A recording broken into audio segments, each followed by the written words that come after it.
I honestly believe that history will be kinder to me than the contemporary media or the power.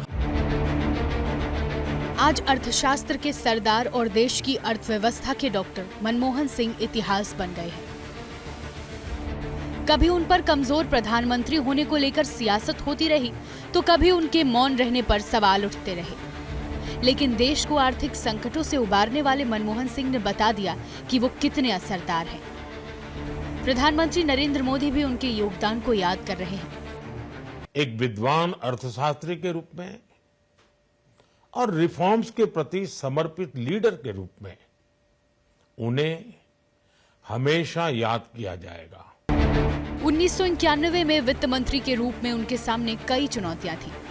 देश का विदेशी मुद्रा भंडार $6 billion से कम ही बचा था। देश के पास कर्जदारों को लौटाने के लिए पैसा नहीं था। तेल आयात के लिए सिर्फ 7 दिन का पैसा बचा था। भारत का विदेशी कर्ज $69 बिलियन हो गया था। हालात इस कदर बिगड़ गए थे कि विदेशी बैंकों में देश का सोना गिरवी रखना पड़ा। ऐसे हालात में तत्कालीन प्रधानमंत्री नरसिम्हा राव ने डॉक्टर मनमोहन सिंह को वित्त मंत्रालय सौंपा।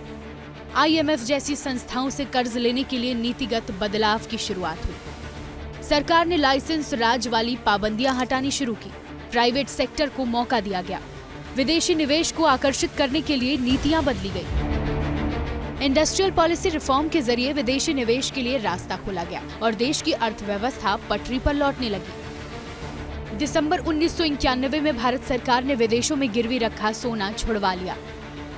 यही नहीं, जब मनमोहन सिंह वित्त मंत्री बने तब देश का राजकोषीय घाटा GDP के 8.5 के आसपास था। एक साल में ये घटकर 5.9 तक आ गया। यही नहीं, प्रधानमंत्री बनने के बाद उन्होंने देश की अर्थव्यवस्था को और मजबूत करने के लिए बड़े कदम उठाने शुरू किए।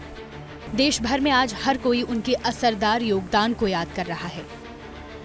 इस देश की अर्थव्यवस्था ठीक रास्ते पर ले जाने का काम मनमोहन सिंह ने बड़े मेहनत से किया। आज उनकी कमी उन भावी अर्थशास्त्रियों को भी खल रही है जो उनके बताए हुए रास्तों पर आगे बढ़ रहे हैं। चंडीगढ़ स्थित पंजाब यूनिवर्सिटी में भी माहौल गमगीन है।